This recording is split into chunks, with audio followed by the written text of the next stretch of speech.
horrible report of those people who carelessly assemble slaughtered and line them up on the ground. And when they move them from one place to another, they put them on the ground and line them up that way. The ground is not where you sit and run, you step on the same level.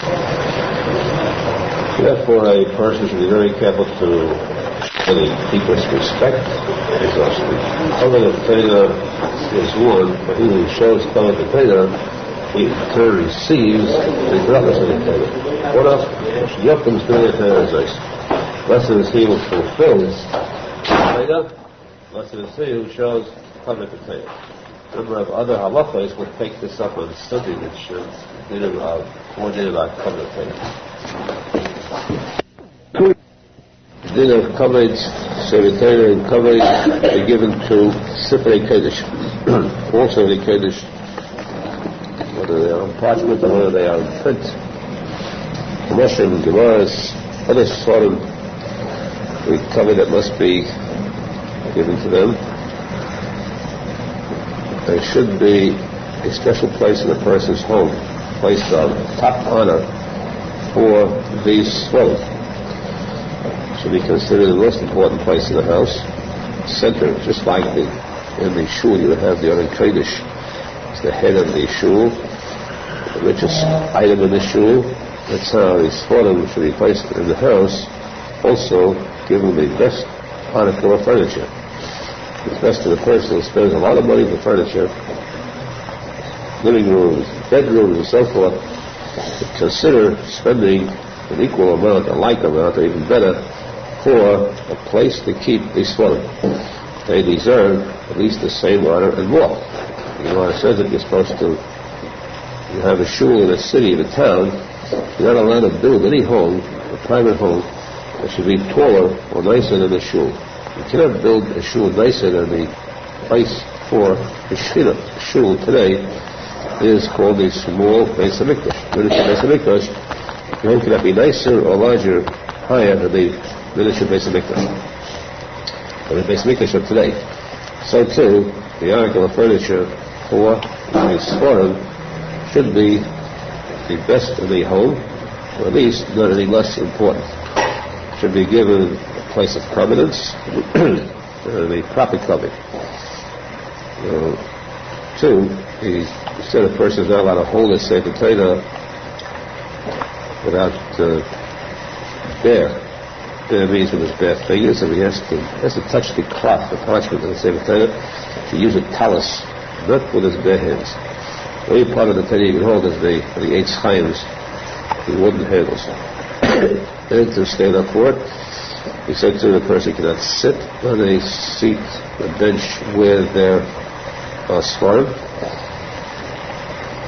Also, a person cannot show respect for Sfarim if he is even learning.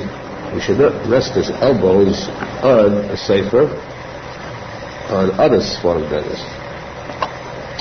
He should not keep the sefer, let's say if he has no table, to keep it on his lap and rest his elbows on his lap. That's very degrading, derogatory to the sefer. He's supposed to place it up on a higher place on the table. If not, if there's no table, he should not lean on it. Also, you cannot use Sfarim to block. If you want to learn a sefer and the sun is shining, you can use a second sefer to block the sun is wrong. There is a Taz in Yehudah which is failing on this. There are some places who say it is permissible to use a sefer to block the sun. And also, if you want to be able to learn, this table is too low, you can put one sefer on top of the others to elevate it. There are other days, so when necessary, a person can rely on those days. Now, above all, we want to clarify something which we've spoken about before, time and again, and for which we have spent blood. Blood means life. We have been persecuted for this halacha unjustifiably, disgracefully and shamefully. We hope that Hashem will forgive those who did it, but at least it shows how important it is to learn, and not to think that one knows the halachas before he's really learned. Din says that you cannot put a Gemara on top of a Chumash. Chumash is the holiest of all the Svarim. Next is the Gemara. Third is the Shulchan Aruch, and so on. What determines the greatness of the Sefer, which one goes on top of the other, goes by age. That which came before goes on top. The Gemara came before the Rishonim, the Gemara was on top of the Rishonim. The Rishonim came before the Acharonim, the later commentaries. We placed the earlier commentaries Sefer on top of the later commentaries. The Shulchan Aruch is written recently, not printed but written recently. In other words, a Shalos HaTshuvos, Sefer written by a present-day person is not going on top of written by 2 generations ago. Every generation is a lower type of a lower step in Kedusha. But these are not that important. There are some who are not that makbid. It's brought you today some Mepharshim, some Pesachim that you should be makbid there too. Basically, though, Ikar HaKvodah is Ikar. That the separation between the Teresh and Iksav, the written Torah, and the oral Torah, which means the Chumash, the Navi, that's the Teresh and Iksav, written Torah. And the Gemara, the oral Torah, this separation definitely must be separation between the two, where you cannot put the Gemara on top of the Chumash must go on top of the Gemara. This law is absolute. This is brought in Yerdei, to the Shulchan Aruch. But no one questions it except one case, one person, who chooses to say, the Das Atzma himself, he says on his own that when do we say this halacha? Only if the Chumash is written on parchment by hand, cloth. Otherwise, it does not have the holiness of the Chumash. It's equal to the Gemara. You can put one on top of it. This point, we won't go into details, but he once disputed this point very strongly. If it is, we were persecuted, suffered a great deal. A lot of our students suffered because of this point. And now we bring this point up again to know that in the future there are people who make this mistake. Anyone should know the truth, not to make a mistake. There's absolutely no difference between a Chumash written on cloth or print. A Chumash is Teresh Miksav, the Gemara is Teresh Malpeh, and it cannot ever be allowed a Teresh Miksav to be on bottom. It must be on top. The Zohar Kodesh gives a very strong reason for it. We can't go into this, but even it means a complete Hipur Chatzilenis. The whole Yichud Shalom Nala, As V'Shalom, this refers to Yichud Shalom Nala, it's Yichud Shchintei. To turn around the Aces of Hashem's name, As V'Shalom, by doing that, so anybody who says differently is very sadly misled. At no time should you ever accept that there. The Shulchan Aruch, that Pesach says it, is a very great Pesach. Probably Yisrael was one of the greatest Pesachim out, and whose Shulchan Aruch accepted worldwide. But that one detail, even a Gadol Yisrael who says something that's against the Zohar Kodesh, against the Arizal, against the, of course we don't accept it. We say that we don't accept that, but we do accept the Zohar Kodesh's word, actually above all else. This is simple logic, and it's undoubtedly, if this Pesach himself would see the Zohar Kodesh, probably saw it, the mitzvah, he got it, or something like that, and he would truly admit, his life, he admit that this is definitely fact, no question about it, Chas v'Shalom. This is a din that must be obeyed by all. There is no altering, the slightest, this halacha. Let's keep this in mind at all times. You see a sefer, any sefer on top of a chumash, you have to remove it. A chumash goes on top of all other svarim. Even so much so that it says that you cannot put a navi on top of a chumash. You cannot put the navi. Navi is also the written Torah, Teresh Miksav. Even that cannot be put on top of the chumash. Because the chumash is still the highest. Torah, the being still the Tanakh, chumash goes first above all. You cannot put Gemara on top of the Nevi'im Aksuvim, let alone a Chumash, because that is still Kodesh B'Ksav, it's still the Chaf Dal Tzvarim, it's still the Tiferes. You have Tiferes and Malchus, you don't change them. So the only question is, if the Gemara asks if you have a Teda Nevi'im Aksuvim, you have a print, a whole Sefer, one Sefer which has the whole Tanakh, 5 Chumashim, you have Svarim too. 5 Chumashim, then you have the Nevi'im, the Ksuvim. One single Sefer contains a whole 24 Svarim. You open the Sefer, you read, you get to the Nevi'im, you now have the Nevi'im resting on the Chumash. Because as you turn a page, the Chumash is on the bottom, and these pages are on top of it. You're going to ask that question, is it permissible then? The answer is, it is, because that's not considered on top of it. This is still the top of the Sefer. It's open. So the top, so it's not considered on top. And that much is permissible, the Chatchila. Without the Chatchila, it is proper, and probably, even if, let us say, we had a Chumash, not probably, we had a Chumash, let's say, we have them, with Mefarshim in the back. You turn the pages to the Mefarshim are on top, they're still not considered on top of it. Even the Mefarshim, which are much like not the written Torah. The covet of Sephorim is that you're never allowed to, when I heard once,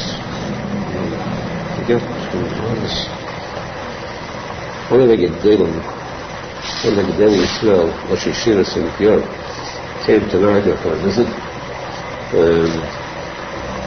remember he was on, very many years ago, way before the World War. Which war? The Second World War, of course. Much before that. Not much before that, let's face it, he was about 6 or 7 years old then. I recall he delivered a share, this was on Howard Avenue, Brownsville. The place was packed. I'm trying to recall who it was, Chaim Lizig, one of those together. Well, later, during the World War, was killed by the Nazis. Very against Hashem. Mechana Lasky, right? Yeah, Mechana Lasky came, Zechus Sadik Kodesh, he was a Kodesh. And he came to America then for a brief visit to raise money for the yeshiva. Never did anybody realize then that this great tzaddik, this light of Bnei Yisrael, would be extinguished by the Nazis. He's considered just about the biggest in Europe, just the Chavetz Chaim Zal at that time. So he spoke to the Yelin, and when he finished, he gave it to Russia, when he finished, the whole crowd, place, a very big place, a shul, semi-yeshiva, and outside there must be a few thousand people. The whole crowd came out and crying, let me bench us, bless us, give us a bracha. Yes, he said he was leaving the next day for back by boat to Europe. Give us a bracha before you depart. So remember this part, listen, it's remained so duly described to this day. So he said, what bracha can I give you better than the Torah? I'll give you the bracha, Baruch is a bracha. Pasuk in the Torah, he said, Baruch Asher Yokim Divrei Torah Hazos. Torah itself says, blessed is he who upholds the words of the Torah. You have that bracha, uphold the words of the Torah, and this is your bracha for the Torah. So I remember then that it was that day, my father was showing me, father was talking about it, there was mention of a whole discussion, halacha learning, and he said that this bracha implies, I saw it later on, sort of maybe, but anyhow, this is better from the makkah. Asher Yaakov means he stands up, upholds or stands up. So the mitzvah of Sforim, when you have Sforim, is not to have them lying flat, but Asher Yaakov, you have Sforim stand. In what case, Sforim should be standing vertically and not horizontally. Special bracha for upholding the covenant of Torah, the covenant of Sforim.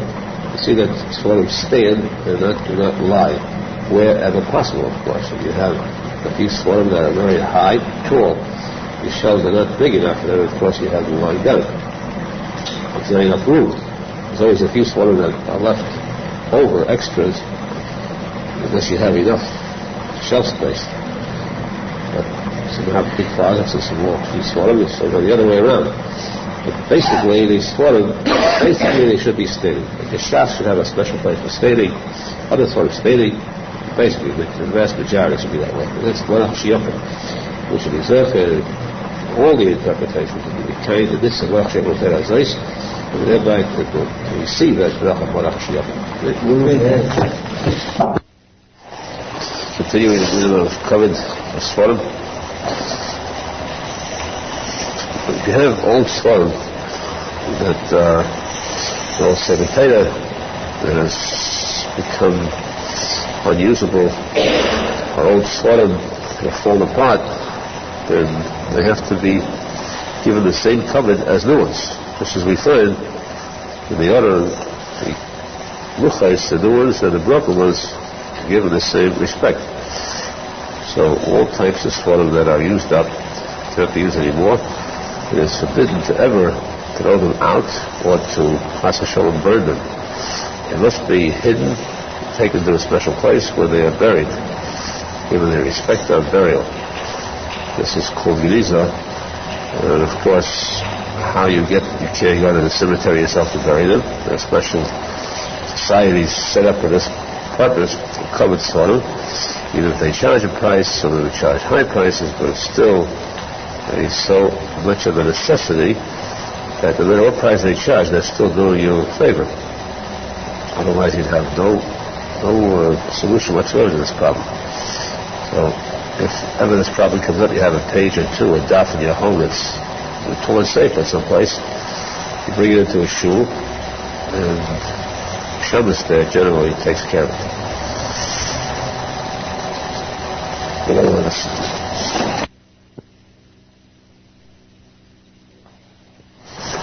is not a crime to clean it up.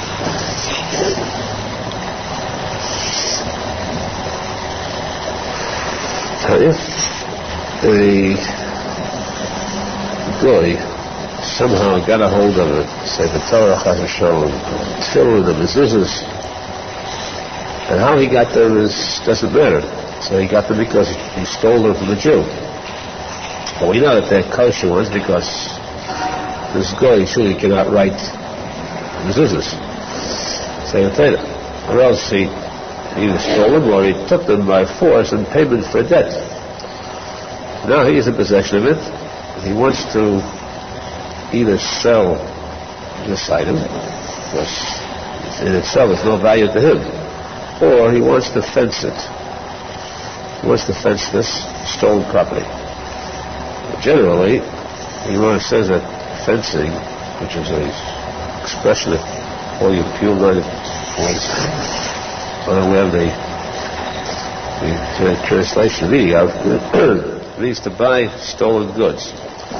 One who buys stolen goods, the Gemara says, is more guilty than one who steals these goods in the first place, because it's the fence, the one who buys it, that encourages, enables the thief to steal.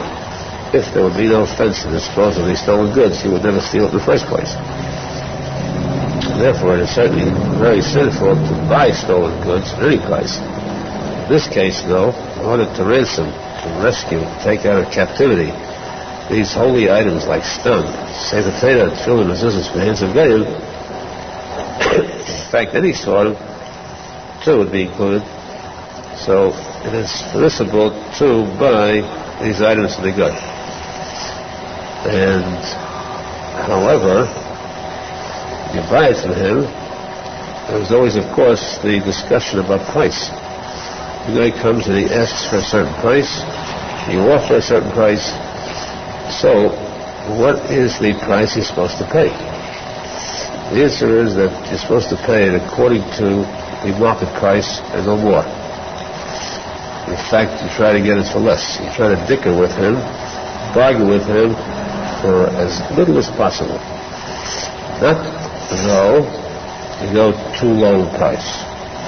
Because if you go too low in price, it's going to become so furious, so angry, he'll say rather than sell it to you, he'll Chas v'Shalom desecrate it, destroy it. This you should never allow to happen. What then? You offer them a price as low as possible and then as fair as possible, but not more than their value.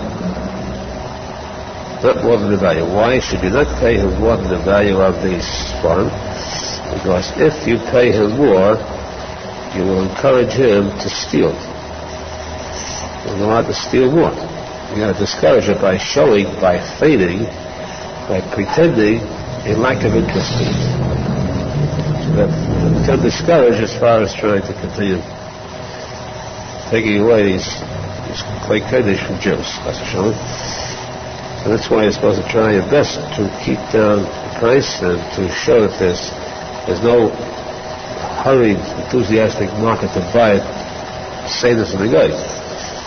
So give the impression that all Jews will come and pay any price to get out of his hands, will find a ready market, lucrative market. And this we must avoid, definitely.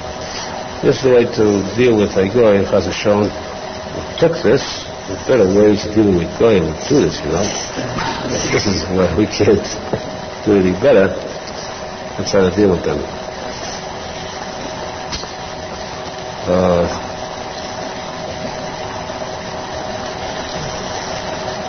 Again, the oldest Sforim, you're not supposed to do anything that's disrespectful to them. And so too, anything which is used for Kedusha. Let's say if you have a cloth that's used in a shul, on a shulchan, or a curtain, rechus, in the Yom Kodesh, became old, you're not allowed to afterwards use it for a davar which is not Kodesh, chun. You don't transfer Kodesh to chun. You always go up, higher in Kedusha, but never lower. In general, we see that a person must display a true feeling of kavod to all Dvorim Shebekdusha.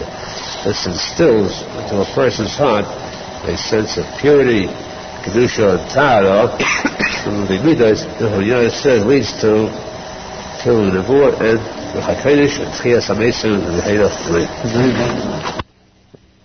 Until now we have learned halachas, dinim, that pertain to davening, learning mitzvahs between a person and Hashem.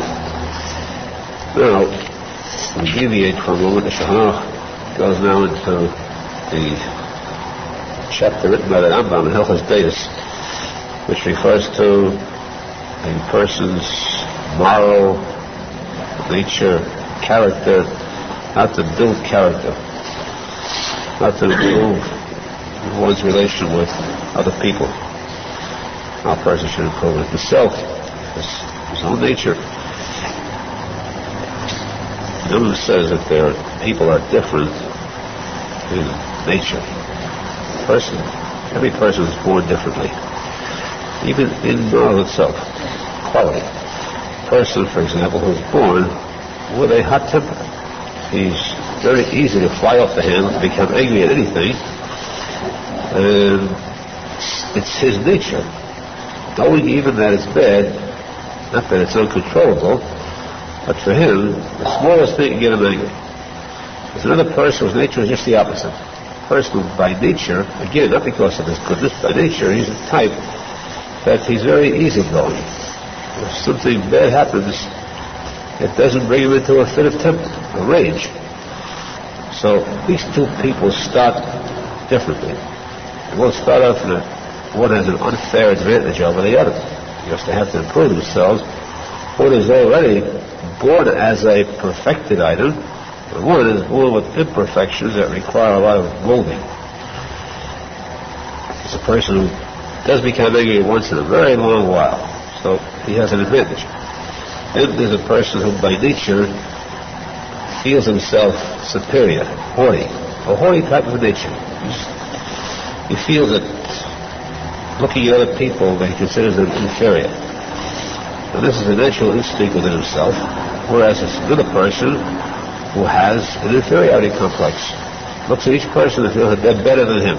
They know better, they know more, they have more talents, so on.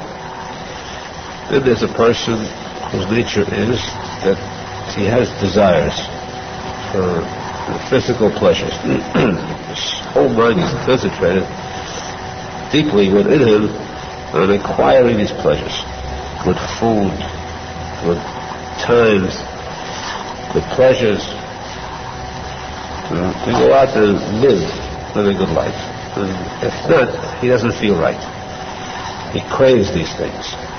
Another person, by nature, these things don't bother him. He doesn't crave them. He gets along with much less. He doesn't need these items to appease his nature for the physical desires. And without them, he gets along fine as he doesn't miss them. But there's a person who has a desire for money. This desire for money is an endless desire. As much as he gets, he still desires more. The more he gets, the more he desires, the more he strives for a higher figure, and he actually shortens his life this way. There are others too who don't bother with it. They don't care so much for becoming wealthy. They're satisfied, they're not perfectly satisfied, at least to a degree, if they don't compare to the millionaires. They haven't got that craving desire for money. There's a person who is very miserly, very stingy. He is so miserly that he even skimps on food for himself. He'll buy scraps, leftover food, and he'll hoard his money. His only pleasure is seeing his money piling up, counting that money. Everything else will wear worn-out clothing, cheaper type of articles of furniture, to lead a very skimpy life in order to save, be frugal when it comes to spending a penny. Then there's a person who squanders money. There's no idea of the value of money. Every money he has with him, it goes. As they say, it blows it all. Not chas v'shalom on gambling, harmless one, but just that the person does not care to watch over money. And of course, he finds himself in bad circumstances because he's then short. But his squandering is completely more than beyond average. So it is in all the different types of characteristics of the person. One person is always happy-go-lucky, happy frame of mind. Another person is always depressed, always moody. A person who's very mean, extremely mean, a mean type of nature. That's his nature. Another person is very kind. Some people are very harsh, others are very soft, and so on. These are opposites. These are spoken about extremes. The Rambam said that the best of all these things, what is the best thing a person should do? He should strive forward. Now these extremes that we mentioned till now, they're all bad. You see, it's not that one is bad, the other one is, the opposite is good. The opposite is also bad. A person is miserly or he squanders. A person is very haughty, or a person is so low that because of the inferiority complex he never accomplishes anything. All these things, the two extremes are no good. So the advice is, the solution is, a person should always take the middle path. This is one of the most famous sayings of the Rambam. This is where it originates. Rambam's solution, advice, take the middle path, and to show how to get there. A person learns the Rambam, this is the first thing they learn at the beginning of the Rambam. Take the middle path means he should not desire, should not have a type of desire, craving, anything except that which is necessary. Not luxuries, but necessities. Things he cannot live without. And these things he should have up to a limit. Whatever necessary, it also should not be a craving desire. He should strive for them. He should not work too hard at work, only for what's necessary. It's feel that Hashem will provide the balance. Give time, extra effort, extra energy to serving Hashem rather than serving a Yagush or another kind of boss, IT boss or boy or anything, a physical boss, even if it's a king, a physical flesh and blood king, that are serving Hashem. To expend the energies towards serving Hashem rather than the physical. Also, he should not squander. He should not be too miserly.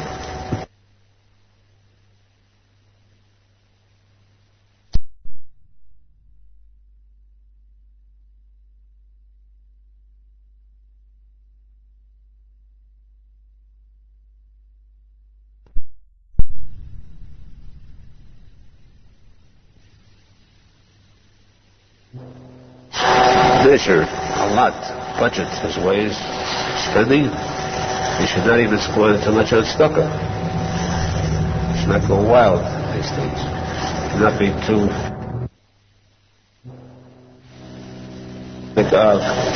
conceit. That midah is so evil, so extremely evil, as the Torah says it is like a Avodah that in this case a person should not go to the middle path or even to a partial path, because the slightest trace of gaiva, the very slightest trace, is already Avodah Zarah. So here a person must go to the extreme to get rid of gaiva completely. The slightest iota, get rid of the least atom of gaiva. And the Mishnah says, very, very much you should be a shval ruach. You should consider yourself low, humble. Now, how does a person accustom himself to be humble? This is in his manner of speaking to others.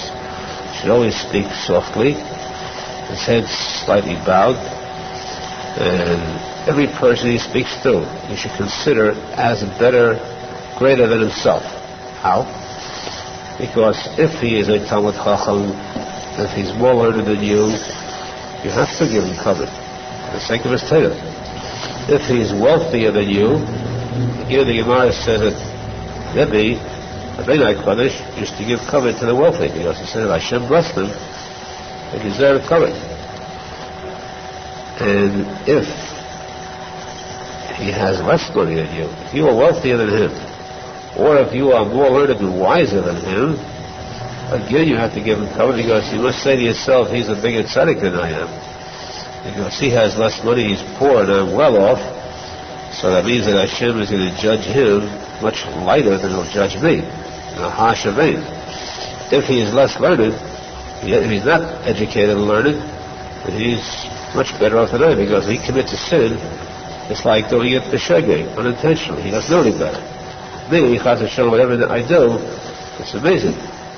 A person thinks this way always, he can never feel haughty over anybody. Who is he better than?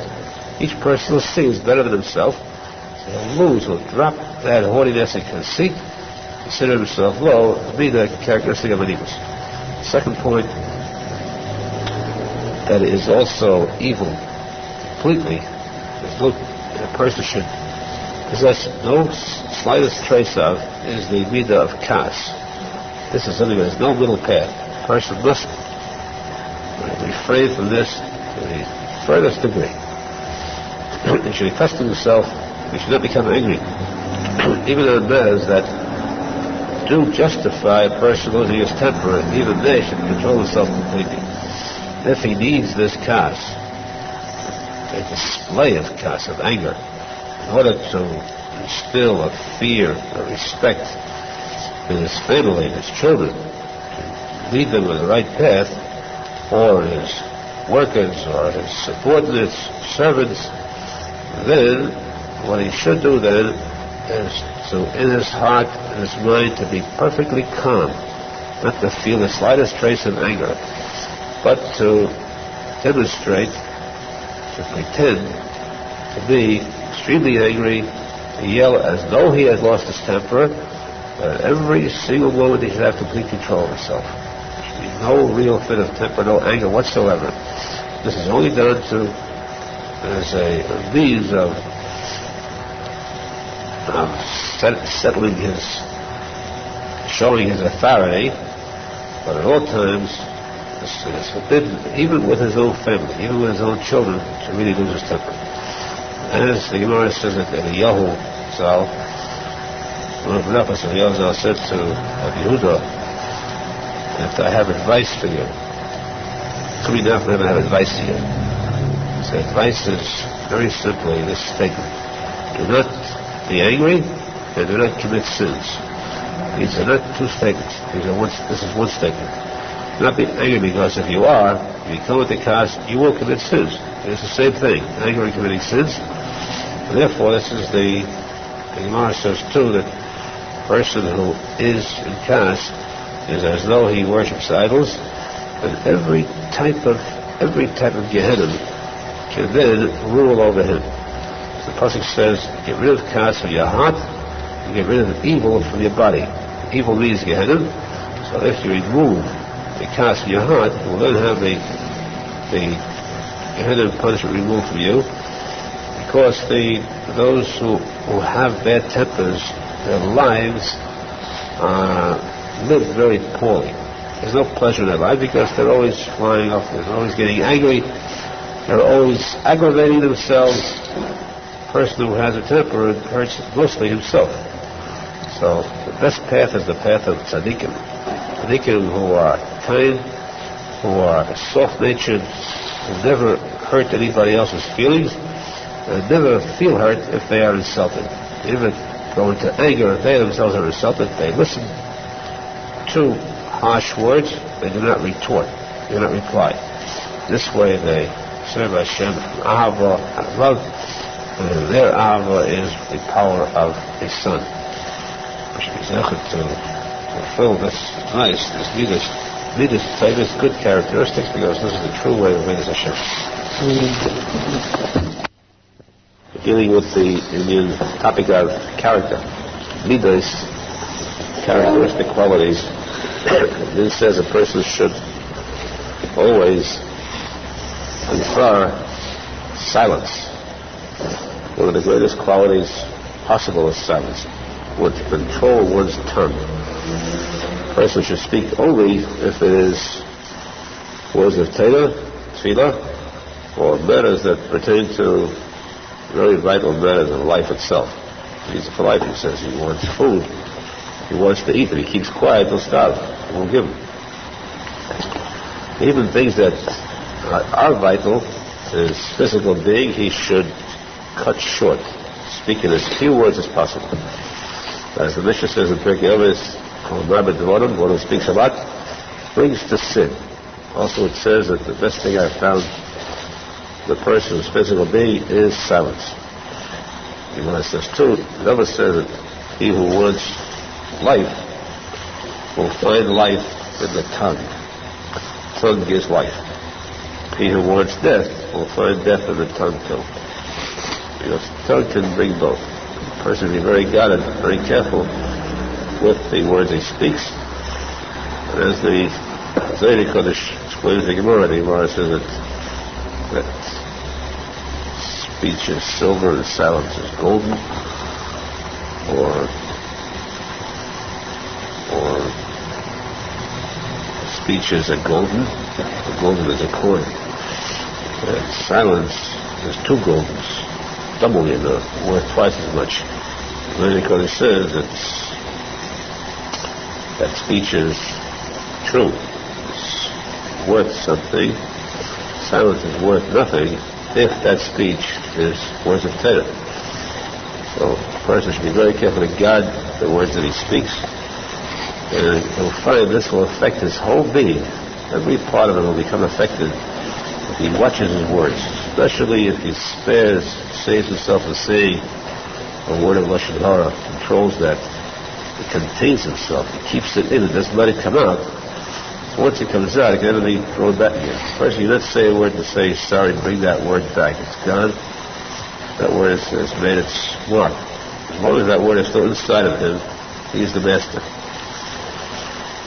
A person should not go over too much joking and too much enjoyment and too much play and too wild, frivolous in nature. At the same time, he should not be sad, depressed, grouch.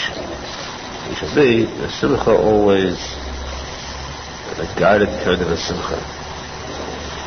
One that a simcha which he controls over, not one that controls him.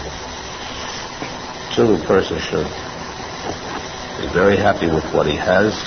Simcha means that whatever he has, whatever his condition, whatever his lot, he should be happy with.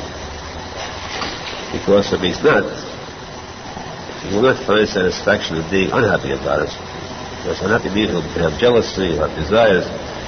But these are the things the Gemara says, Mishnah Pirkei Avos also, that jealousy and desires are things that extract the person to this world. Things that actually kill him. Therefore, a person should see to it to stay as far away from these things as possible. If so, if jealousy, desires, tivus are evil, if they cause a person's demise, a person would say, if that's the case, then in that bed I'll stay away from them completely. I'll go to the other extreme. I won't eat any meat, I won't drink wine, I'll avoid food, I'll avoid getting married, that's also desire, I'll avoid a nice house, everything that's physical good in this world I'll stay away from. I'll wear rags instead of clothes. This too is the wrong path. Because this too is considered a sin, a crime. Torah says that Hashem has given you restrictions. He's limited you to what you're allowed to do. The limits and restrictions Hashem gave you are enough. Don't try to make yourself a new Torah, new restrictions. The Torah says you're not supposed to drink wine, but you are supposed to drink wine after Shabbos or Kiddush. And you say, no, you're going to make a stricter one, avoid wine altogether, or you're going to avoid meat besides wine. You make an edit to avoid other food. That is considered sinful. Be good enough to obey the laws that Torah gave you. That's enough for you, but not to add torture for yourself. Unless a person is a big Baal Tshuva, he's got to fast. Those days we had to fast, people would accept upon themselves fasting, and they would actually fast for days. 1 day, 2 days, 3 days. Mondays and Thursdays they would literally fast. And some would fast more, some would fast the whole week. Why? Because they felt that they felt their sins were better than our mitzvahs. But they were baggage. They felt that compared to the Kedusha and covenant of Hashem, this was wrong. In order to erase that, they were justified in fasting to reach this tshuva. It's not stam saying I'll abstain. That is justified. So that the person feels today that he is that low, that sinful, then he should do tshuva. And what is the tshuva? If in the old days they fasted 1 day a week, 2 days a week, he should fast 8 days a week. That's true. The Vedanta says very true. But I give you a solution. I give you a means of carrying this out as good as fasting and better. If you will take the key of this Vedanta, you will achieve the same results as fasting.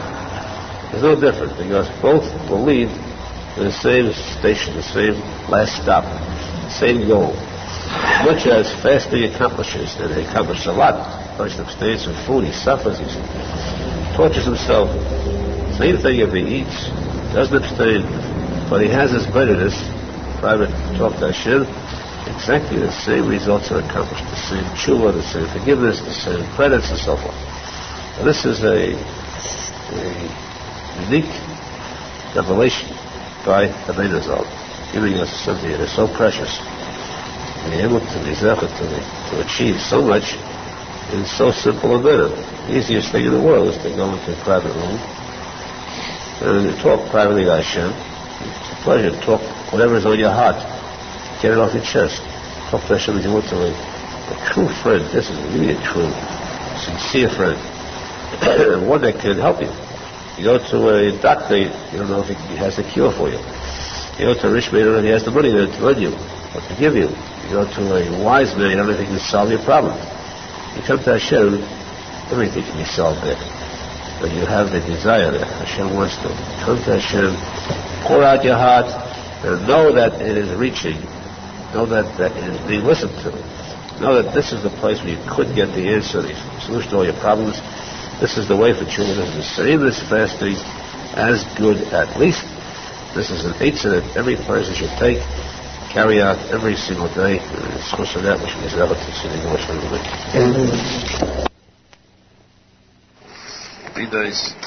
Vidas Tevis.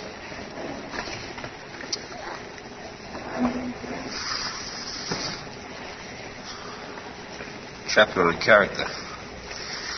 And then says, quoting the Mishnah, in Pirkei Avos, Ibn Taimah said a person should be powerful as a leopard, strong as a lion, fleet as a deer, so forth. But powerful leopard means that a person should never be ashamed of others, never be ashamed of your religion, chas v'shalom, neither in front of goyim nor in front of irreligious Jews, especially.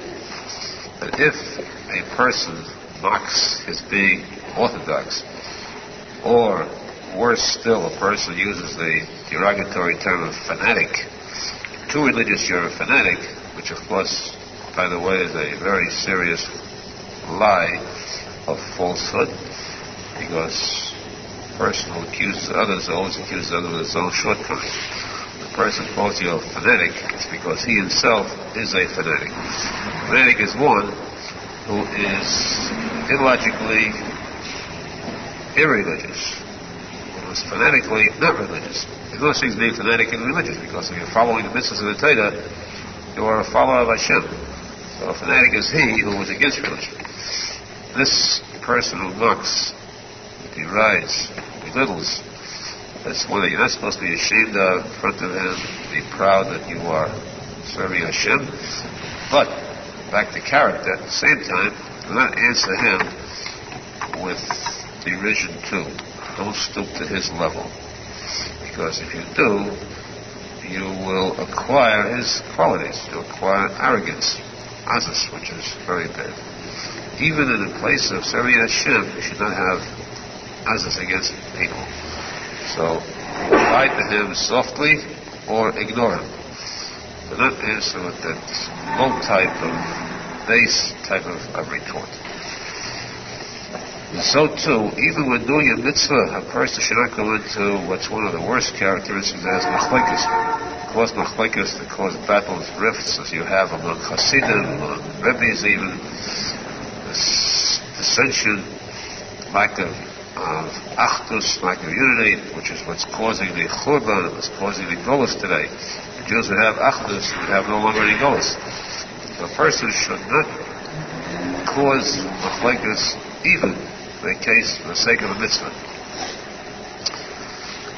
Now this is what Masazal writes very much about at length, because people who make machlekes are called misnegdim. Misnegdim means they are against, they have the opposition. Why do the misnegdim fight so strongly, so intensely against the Hasidim? Not because they are bad, they are against religion. On the contrary, because misnegdim are very religious. They feel the Hasidim are doing wrong. They're under the false impression that they're fighting against Hasidim who are turning away from religion. Their mistaken impression that Hasidim do not learn Torah. So you're deserting Torah, you deserve to be fought against. Which means that they're fighting for the sake of what they call a mitzvah. They're battling for the sake of mitzvah, they call it a Torah. This too is an error. A person is not supposed to cause machlekes even if it's for the sake of the mitzvah. Even then. Now, for example, an individual person should not cause machlekes or go into battle, get steamed up in shul if he wants to daven for the Yom. You get two people both fighting to go to the Yom to be chazan, and this causes a very serious rift between them. They start calling each other names, and it leads to worse things. We know each one wants to go daven as a chazan, but have patience. Get your chance. Don't fight for it so hard. It's a mitzvah, of course. You should not battle whereby you'll hurt others in the rush, pell-mell to get to the Yom. Slowly and moderately, you'll get there. Same thing, too, by getting an aliyah. People who fight over an aliyah, you have two people who have your side the same day, they're both called a chiyuv. They must get an aliyah. This chiyuv is a very bad word, because chiyuv means I must get an aliyah, even if it means your blood. Still your blood. It's my mitzvah to get an aliyah at your expense. Machlekes. That mitzvah surely is no mitzvah. Absolutely no mitzvah any longer. There's any harsh words spoken. Proof is we have the Gemara says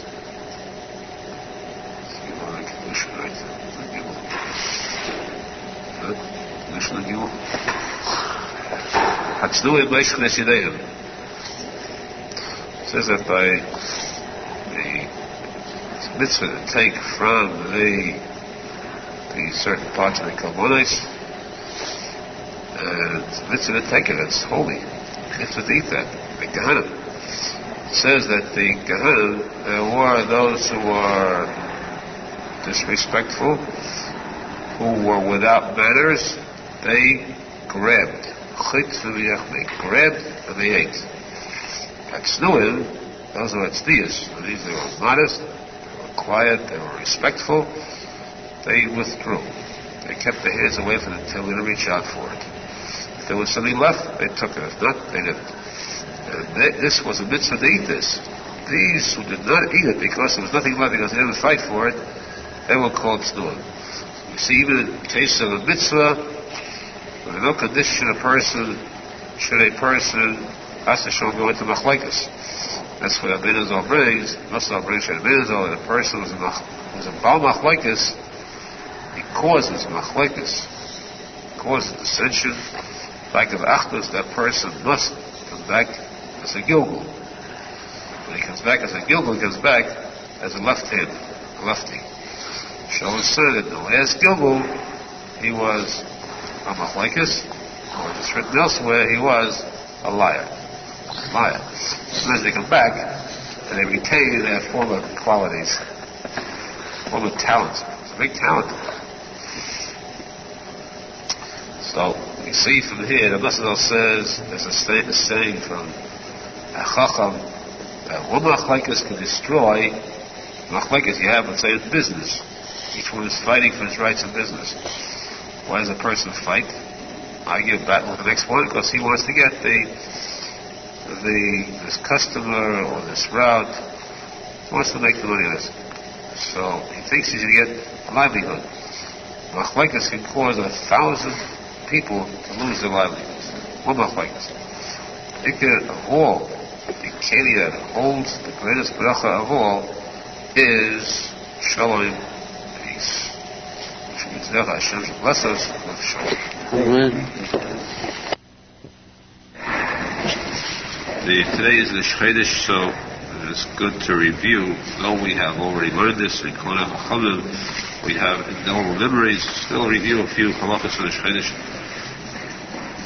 So that twice is always better than once. They did it is the end of the Shchedesh. It is customary in some place. There used to be a fast. Tainus end of the Shchedesh. It's called Yom Kippur Cotton. It is kapara for all these sins of that month. Fast, if you have a minyan, it's best is not going to be able to say Yom Kippur Cotton, these slichas, special tefillahs that are said on Erev Shchedesh. And this takes the place of the So'ir Shchedesh, special goat that was sacrificed in the Shchedesh for a kapara. The whole story behind that goat, this is not the beginning to it. We say the Tefillah Musav Zaman kapara l'chol teldei son. The time of Kapara and the Shchedesh, because this is a time that the whole story of the moon took place. The moon becoming smaller and so on. Time for Kapara, so that's why there's time for Tshuva. Shchedesh, we should have the Shchedesh, especially do Tshuva, and the Shchedesh too. You know, how to think of doing Tshuva to start new. Really Shchedesh, start a new life of Tahara, purity, Avodas Hashem. There's a mitzvah on the Shchedesh to eat a better meal than at other times. Which means that on the Shchedesh you should have at least one meal, a fleshige meal. That's if the Shchedesh comes out during the week. If it comes out on Shabbos, the Shchedesh, on Shabbos you must have a fleshige meal. You must have a Sudas Shabbos anyhow. How will you recognize the Shchedesh? You must have one additional course on Shabbos. Additional course, whatever it is, dessert or anything that is special, Shem Sudas Shchedesh. To all the goodies you have on Shabbos Chodesh, add one more thing. It is a custom on the Shchedesh that it's not like Chel HaMayid, although we read 4, we call 4 to the Sefer Torah, like Chel HaMayid, you're allowed to work on Rosh Chodesh. Chel HaMayid, you're not supposed to work, you're supposed to avoid as much as possible halachas. Rosh Chodesh is permissible to do work. However, women are not supposed to do work on Rosh Chodesh. For them, it is the same as Chel HaMayid. They should avoid doing work, and that is a very important minhag. They should not take this lightly. A person receives a very precious gift from the king. He should not belittle that gift. This is a gift given to women by Hashem directly, or an important accomplishment. They should not belittle this gift. They should keep this very strictly. The Chodesh, they should avoid doing work. They have to clean, let the husband take care of cleaning and washing and so on. Women should abstain. On this day, they are the queen for a day. In Chodesh, we have special tefillahs. We have Hallel and Musaf. Hallel is to be said standing only.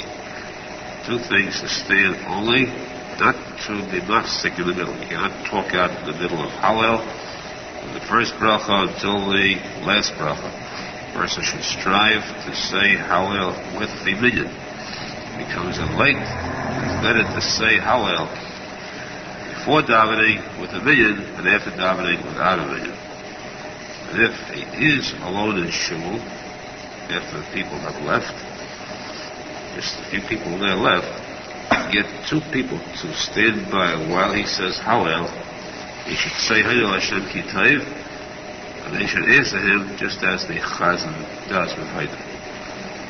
To make it as close to a minyan as possible. To Tfilas Rosh Chodesh to become answered, Skabel. We want to note that this Sunday, Mr. Hashem, we have an important guest we have not had for a long time. That's the Tachnun, starting this Sunday. But this time, the guest has an unusual meaning. Benadel says that this Tachnun and this month of Iyar are very closely related. This Tachnun, the Mispalel, the last words are Evai Yeshuhu Eveshu Noga. Their enemies be driven back, embarrassed, shamed, instantly, completely. And those words, Levi, Yeshuva, Yeveshu Noga, first letters are Iyar, this month of Iyar that we have now. Especially this month of Iyar, at the time, we can look forward to seeing the downfall of our enemies, and the Yeshua of the Klal Yisrael. Yes, I'm saying, Amen. Amen.